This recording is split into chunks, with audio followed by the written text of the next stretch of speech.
رزق کے سارے خزانے اللہ سبحانہ وتعالیٰ کے پاس ہیں، اور اللہ سبحانہ وتعالیٰ اپنی ساری مخلوق کو رزق دے رہا ہے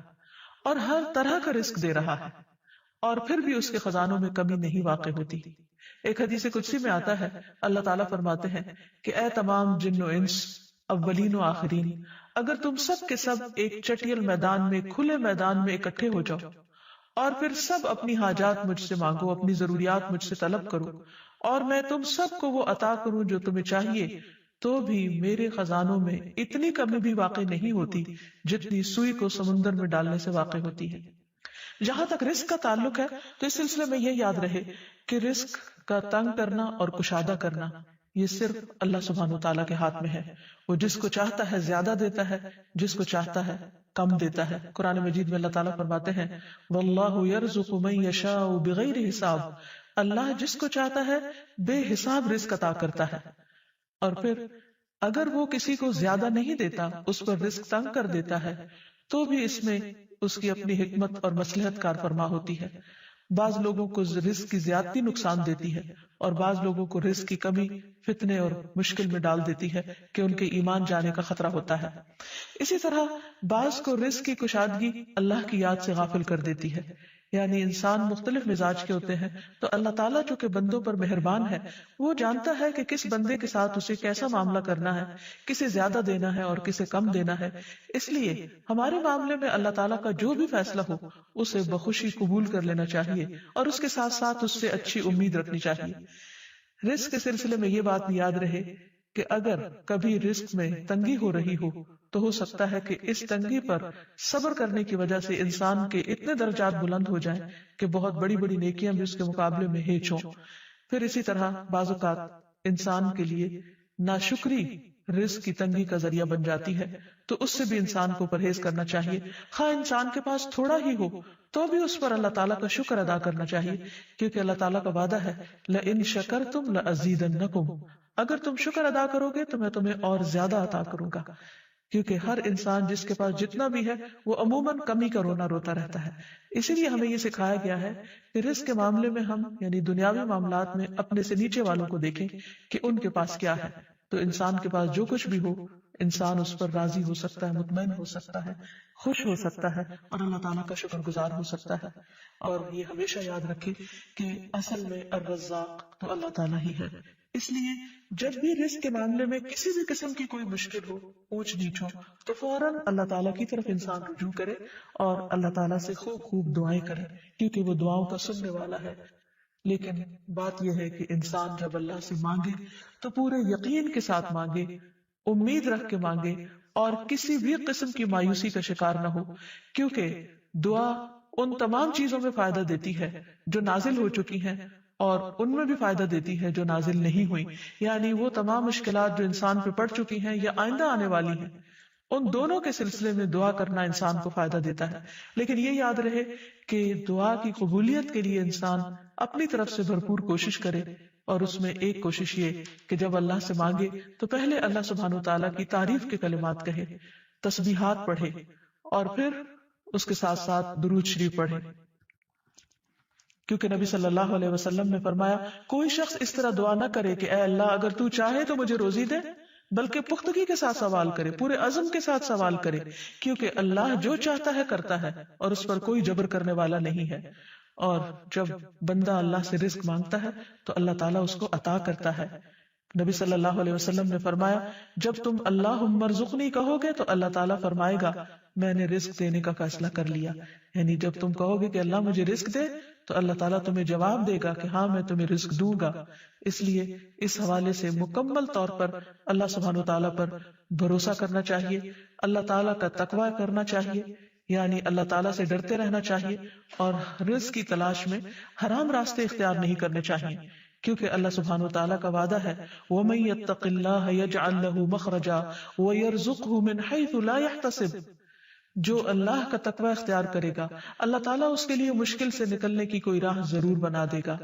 اور اس کو وہاں سے رزق عطا کرے گا جہاں سے وہ سوچتا بھی نہیں ہوگا، یعنی اس کا وہم و گمان بھی نہیں ہوگا، اس کا خیال بھی نہیں ہوگا۔ اللہ تعالیٰ غیب سے ایسے اسباب پیدا کر دے گا جن کے بارے میں انسان نے کبھی سوچا نہ ہوگا، لیکن شرط یہ ہے کہ جب انسان کے اوپر آزمائش کا وقت ہو تو اس وقت وہ اللہ تعالیٰ سے حلال ہی کو طلب کرتا رہے اور پریشان ہو کر حرام راستے اختیار نہ کرے۔ اللہ تعالیٰ کا وعدہ ہے کہ اگر کوئی اللہ سے ڈرتا ہے، اللہ کی اطاعت کرتا ہے، اللہ کی نافرمانی سے بچتا ہے، تو پھر ایسی صورت میں اللہ تعالیٰ اس پر آزمائش کے ختم ہونے کے بعد آسمان و زمین سے برکتوں کے دروازے کھول دے گا۔ پھر یہ کہ انسان کو اللہ کی تقسیم پر راضی رہنا چاہیے، اگر اپنے سے زیادہ کسی کو ملا ہے تو اس پر حسد نہیں کرنا چاہیے، اور اگر اپنے سے کم کسی کے پاس ہے تو اس کے اوپر اس کو حقیر نہیں سمجھنا چاہیے، بلکہ انسان کی قدر کرنی چاہیے، اور ہمیشہ یہ سوچنا چاہیے کہ اس کو مجھ سے زیادہ دینے والے کو بھی دینے والا رب ہے، مجھے بھی میرے رب نے ہی دیا ہے، اور جس کے پاس کم ہے اس کا بھی مالک وہی ہے۔ اور یہ بھی انسان یاد رکھے کہ انسان جب حرام سے بچتا ہے، غلط راستوں سے بچتا ہے، اللہ تعالیٰ کی فرما برداری کرتا رہتا ہے، اس کا شکر ادا کرتا رہتا ہے، تو اللہ تعالیٰ اس کو حلال طریقوں سے بھی رزق عطا کرتا ہے۔ حدیث میں آتا ہے کہ رزق کی تلاش میں میانہ روی اختیار کرو، یعنی بہت ڈیسپریٹ نہ ہو جاؤ، اللہ تعالیٰ ضرور دروازہ کھولے گا۔ کہیں ایسا نہ ہو کہ رزق کا مؤخر ہونا یعنی ڈیلے ہونا تمہیں اس بات پر اکسا دے کہ تم اللہ تعالیٰ کی نافرمانیاں کرنے لگو، یعنی نافرمانی کے ذریعے اس کا رزق تلاش کرو۔ یاد رکھو جو کچھ اللہ تعالیٰ کے پاس ہے وہ اس کی اطاعت سے ہی حاصل کیا جا سکتا ہے، اور اس سلسلے میں خصوصی طور پر استغفار بہت کارآمد ہے کہ انسان اپنے گناہوں کی معافی مانگتے ہوئے اللہ تعالیٰ سے رزق کے لیے دعا کرے، پھر اسی طرح رشتہ داروں کے ساتھ اچھا سلوک کرے، کیونکہ نبی صلی اللہ علیہ وسلم نے خاص طور پر یہ بات فرمائی ہے کہ جو شخص یہ چاہتا ہے کہ اس کی عمر دراز ہو اور اس کے رزق میں وسعت ہو تو اسے چاہیے کہ وہ صلہ رحمی کرے، یعنی اپنے رشتہ داروں کے ساتھ اچھا سلوک کرے۔ پھر انسان ہمیشہ یہ یاد رکھے کہ مال دینے سے بڑھتا ہے، صدقہ خیرات مال میں اضافے کا ذریعہ بنتا ہے۔ پھر اسی طرح خرید و فروخت میں سچ بولنا مال میں برکت پیدا کر دیتا ہے، اور جھوٹ مال کی برکت کو اٹھا دیتا ہے۔ اور پھر خاص طور پر انسان رزق کے لیے دعائیں کرتا رہے، کیونکہ سارے خزانے تو اللہ کے پاس ہیں، وہ جب جس کو جتنا چاہے عطا کر سکتا ہے۔ اس کے لیے نبی صلی اللہ علیہ وسلم کی سکھائی ہوئی مسنون دعائیں بہت ہی بہترین ہیں۔ نبی صلی اللہ علیہ وسلم ہر روز صبح فجر کی نماز کے بعد یہ دعا پڑھتے تھے، اللہم انی اسألک علما نافعا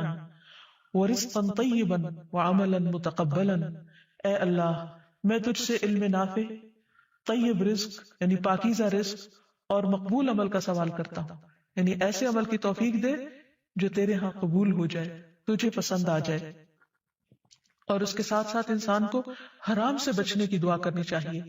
اس سلسلے میں آپ صلی اللہ علیہ وسلم نے جو دعا سکھائی وہ ہے، اللہم اکفنی بحلالک عن حرامک واغننی بفضلک عمن سواک۔ اے اللہ اپنے حلال کے ذریعے حرام سے میری کفایت فرما، یعنی مجھے اتنا حلال دے کہ مجھے حرام کی ضرورت ہی نہ رہے، اور اپنی مہربانی سے مجھے اپنے علاوہ ہر ایک سے بے نیاز کر دے، یعنی مجھے انسانوں کا محتاج نہ کر، کسی اور کا محتاج نہ کر، صرف اپنے خزانوں سے عطا فرما۔ پھر اسی طرح خاص طور پر بڑھاپے کی زندگی کے لیے وسعت رزق کی دعا کرنی چاہیے، کیونکہ جب انسان بوڑھا ہو جاتا ہے تو اس کے اعضاء کمزور ہو جاتے ہیں، وہ اپنے لیے خود کچھ کمائی نہیں کر سکتا، وہ دوسروں پر ڈیپینڈنٹ ہو جاتا ہے، تو اس وقت وسیع رزق کی دعا سکھائی گئی۔ فرمایا اللہم اجعل اوسع رزقک علی عند کبر سنی وانقطاع عمری۔ اے اللہ جب میں بوڑھا ہو جاؤں اور میری عمر ختم ہونے لگے تو میرے رزق کو وسیع کر دے۔ اسی طرح اپنے لیے اور اپنی اولاد کے لیے وسیع رزق کی دعا کرنی چاہیے، جیسے ابراہیم علیہ السلام نے دعا کی تھی، ربنا انی اسکنت من ذریتی بواد غیر ذی زرع عند بیتک المحرم ربنا لیقیموا الصلاة فاجعل افئدة من الناس تهوی الیہم وارزقهم من الثمرات لعلهم یشکرون۔ اے ہمارے رب بے شک میں نے اپنی کچھ اولاد کو اس وادی میں آباد کیا جو کسی کھیتی والی نہیں، تیری حرمت والے گھر کے پاس، اے ہمارے رب تاکہ وہ نماز قائم کرے، سو کچھ لوگوں کے دل ایسے کر دے کہ ان کی طرف مائل رہیں، اور انہیں پھلوں سے رزق عطا کر تاکہ وہ شکر ادا کرے۔ اور آخر میں یہ بات یاد رہے کہ انسان کے رزق میں اکثر اس کے اپنے گناہ رکاوٹ بن جاتے ہیں، اس لیے جب انسان ان گناہوں سے توبہ کرتا ہے، استغفار کرتا ہے، تو اللہ تعالیٰ رزق کے دروازے کھول دیتے ہیں، جیسے اللہ تعالیٰ کا وعدہ ہے۔ قرآن مجید میں آتا ہے، نوح علیہ السلام نے اپنی قوم سے کہا کہ اپنے رب سے معافی مانگ لو، بلا شبہ وہ بڑا معاف کرنے والا ہے، وہ تم پر آسمان سے خوب بارشیں برسائے گا اور تمہاری مال اور اولاد سے مدد کرے گا، تمہارے لیے باغ پیدا کرے گا اور نہریں جاری کرے گا۔ تو اس سے یہ پتہ چلتا ہے کہ دنیا میں جتنی بھی راحتیں اور رزق کی قسمیں ہیں ان سب کی کنجی استغفار ہے۔ تو اس لیے انسان کثرت سے اپنے گناہوں پر توبہ کرتا رہے۔ حقیقت یہ کہ اللہ کا کلام سچا ہے اور ہمیں اس پر ایمان لا کر پورے یقین کے ساتھ، وثوق کے ساتھ دعا مانگنی چاہیے کہ ہم انشاءاللہ استغفار کریں گے تو آسمان سے اور زمین سے رزق اگلنے لگے گا، ابلنے لگے گا۔ اللہ تعالی ہمیں اپنی رحمتوں سے نوازے۔ اور استغفار کے لیے سمپل، اے اللہ مجھے بخش دے، اے اللہ مجھے معاف کر دے، اے اللہ میرے اگلے پچھلے سارے گناہوں کو معاف کر دے، اللہم اغفر لی، استغفر اللہ ربی من کل ذنب واتوب الیہ۔ اور سچے دل سے انسان توبہ کرتا رہے تو اللہ تعالیٰ کو مہربان پائے گا۔ وآخر دعوانا ان الحمد للہ رب العالمین۔ السلام علیکم ورحمۃ اللہ وبرکاتہ۔